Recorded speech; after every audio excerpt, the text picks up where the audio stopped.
Genesis 16. Hagar and Ishmael. Now Sarai, Abram's wife, had borne him no children, but she had an Egyptian slave named Hagar. So she said to Abram, "The Lord has kept me from having children. Go, sleep with my slave. Perhaps I can build a family through her." Abram agreed to what Sarai said. So after Abram had been living in Canaan 10 years, Sarai his wife took her Egyptian slave Hagar and gave her to her husband to be his wife. He slept with Hagar, and she conceived. When she knew she was pregnant, she began to despise her mistress. Then Sarai said to Abram, "You are responsible for the wrong I am suffering. I put my slave in your arms, and now that she knows she is pregnant, she despises me. May the Lord judge between you and me." "Your slave is in your hands," Abram said. "Do with her whatever you think best." Then Sarai mistreated Hagar, so she fled from her. The angel of the Lord found Hagar near a spring in the desert. It was the spring that is beside the road to Shur. And he said, "Hagar, slave of Sarai, where have you come from, and where are you going?" "I'm running away from my mistress Sarai," she answered. Then the angel of the Lord told her, "Go back to your mistress and submit to her."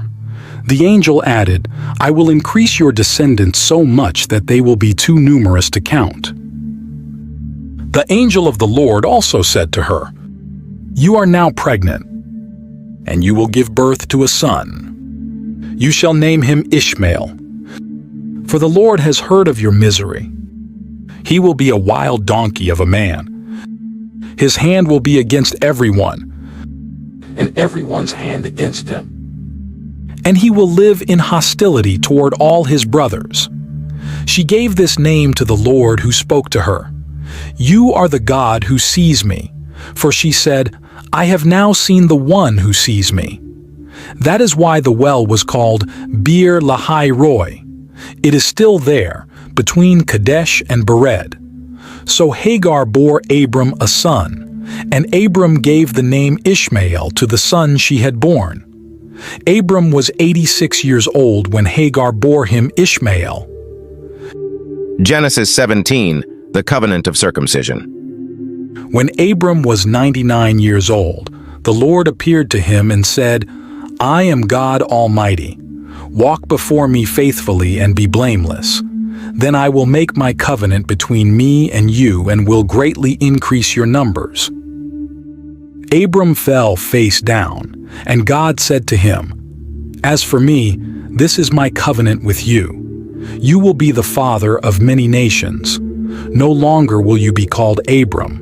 Your name will be Abraham, for I have made you a father of many nations. I will make you very fruitful. I will make nations of you, and kings will come from you. I will establish my covenant as an everlasting covenant between me and you and your descendants after you for the generations to come, to be your God and the God of your descendants after you. The whole land of Canaan, where you now reside as a foreigner, I will give as an everlasting possession to you and your descendants after you, and I will be their God." Then God said to Abraham, "As for you, you must keep my covenant, you and your descendants after you for the generations to come. This is my covenant with you and your descendants after you, the covenant you are to keep. Every male among you shall be circumcised. You are to undergo circumcision, and it will be the sign of the covenant between me and you. For the generations to come, every male among you who is 8 days old must be circumcised, including those born in your household or bought with money from a foreigner, those who are not your offspring. Whether born in your household or bought with your money, they must be circumcised. My covenant in your flesh is to be an everlasting covenant. Any uncircumcised male who has not been circumcised in the flesh will be cut off from his people. He has broken my covenant." God also said to Abraham, "As for Sarai your wife, you are no longer to call her Sarai. Her name will be Sarah. I will bless her and will surely give you a son by her. I will bless her so that she will be the mother of nations. Kings of peoples will come from her." Abraham fell face down. He laughed and said to himself, "Will a son be born to a man 100 years old? Will Sarah bear a child at the age of 90? And Abraham said to God, If only Ishmael might live under your blessing." Then God said, "Yes, but your wife Sarah will bear you a son, and you will call him Isaac. I will establish my covenant with him as an everlasting covenant for his descendants after him. And as for Ishmael, I have heard you. I will surely bless him. I will make him fruitful and will greatly increase his numbers. He will be the father of 12 rulers, and I will make him into a great nation. But my covenant I will establish with Isaac, whom Sarah will bear to you by this time next year." When he had finished speaking with Abraham, God went up from him. On that very day Abraham took his son Ishmael and all those born in his household or bought with his money, every male in his household, and circumcised them as God told him. Abraham was 99 years old when he was circumcised, and his son Ishmael was 13. Abraham and his son Ishmael were both circumcised on that very day, and every male in Abraham's household, including those born in his household or bought from a foreigner, was circumcised with him. Genesis 18, the three visitors. The Lord appeared to Abraham near the great trees of Mamre while he was sitting at the entrance to his tent in the heat of the day. Abraham looked up and saw 3 men standing nearby. When he saw them, he hurried from the entrance of his tent to meet them and bowed low to the ground. He said, "If I have found favor in your eyes, my lord, do not pass your servant by. Let a little water be brought, and then you may all wash your feet and rest under this tree. Let me get you something to eat, so you can be refreshed and then go on your way, now that you have come to your servant." "Very well," they answered, "do as you say." So Abraham hurried into the tent to Sarah.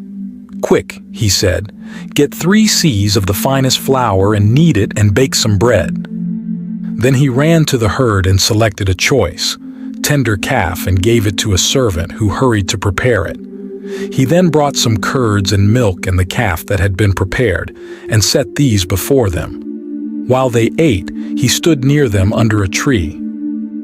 "Where is your wife Sarah?" they asked him. "There in the tent," he said. Then one of them said, "I will surely return to you about this time next year, and Sarah your wife will have a son." Now Sarah was listening at the entrance to the tent, which was behind him. Abraham and Sarah were already very old, and Sarah was past the age of childbearing. So Sarah laughed to herself as she thought, "After I am worn out and my Lord is old, will I now have this pleasure?" Then the Lord said to Abraham, "Why did Sarah laugh and say, 'Will I really have a child now that I am old?' Is anything too hard for the Lord? I will return to you at the appointed time next year, and Sarah will have a son." Sarah was afraid, so she lied and said, "I did not laugh." But he said, "Yes, you did laugh." Abraham pleads for Sodom. When the men got up to leave, they looked down toward Sodom, and Abraham walked along with them to see them on their way. Then the Lord said, "Shall I hide from Abraham what I am about to do? Abraham will surely become a great and powerful nation, and all nations on earth will be blessed through him. For I have chosen him, so that he will direct his children and his household after him to keep the way of the Lord by doing what is right and just, so that the Lord will bring about for Abraham what he has promised him." Then the Lord said, "The outcry against Sodom and Gomorrah is so great, and their sin so grievous, that I will go down and see if what they have done is as bad as the outcry that has reached me. If not, I will know." The men turned away and went toward Sodom, but Abraham remained standing before the Lord. Then Abraham approached him and said, "Will you sweep away the righteous with the wicked? What if there are 50 righteous people in the city? Will you really sweep it away and not spare the place for the sake of the 50 righteous people in it? Far be it from you to do such a thing, to kill the righteous with the wicked, treating the righteous and the wicked alike. Far be it from you. Will not the judge of all the earth do right? The Lord said, if I find 50 righteous people in the city of Sodom, I will spare the whole place for their sake. Then Abraham spoke up again. Now that I have been so bold as to speak to the Lord, though I am nothing but dust and ashes, what if the number of the righteous is 5 less than 50? Will you destroy the whole city for lack of 5 people? If I find 45 there, he said, I will not destroy it. Once again he spoke to him. What if only 40 are found there? He said, for the sake of 40, I will not do it. Then he said, may the Lord not be angry, but let me speak. What if only 30 can be found there? He answered, I will not do it if I find 30 there. Abraham said, now that I have been so bold as to speak to the Lord, what if only 20 can be found there? He said, for the sake of 20, I will not destroy it. Then he said, may the Lord not be angry, but let me speak just once more. What if only 10 can be found there? He answered, for the sake of 10, I will not destroy it. When the Lord had finished speaking with Abraham, he left, and Abraham returned home. Genesis 19, Sodom and Gomorrah destroyed. The 2 angels arrived at Sodom in the evening, and Lot was sitting in the gateway of the city. When he saw them, he got up to meet them and bowed down with his face to the ground. My lords, he said, please turn aside to your servant's house. You can wash your feet and spend the night and then go on your way early in the morning. No, they answered, we will spend the night in the square. But he insisted so strongly that they did go with him and entered his house. He prepared a meal for them, baking bread without yeast, and they ate. Before they had gone to bed, all the men from every part of the city of Sodom, both young and old, surrounded the house. They called to Lot, where are the men who came to you tonight? Bring them out to us so that we can have sex with them. Lot went outside to meet them and shut the door behind him and said, no, my friends, don't do this wicked thing. Look, I have 2 daughters who have never slept with a man. Let me bring them out to you, and you can do what you like with them. But don't do anything to these men, for they have come under the protection of my roof. Get out of our way, they replied. This fellow came here as a foreigner, and now he wants to play the judge. We'll treat you worse than them. They kept bringing pressure on Lot and moved forward to break down the door. But the men inside reached out and pulled Lot back into the house and shut the door. Then they struck the men who were at the door of the house, young and old, with blindness so that they could not find the door.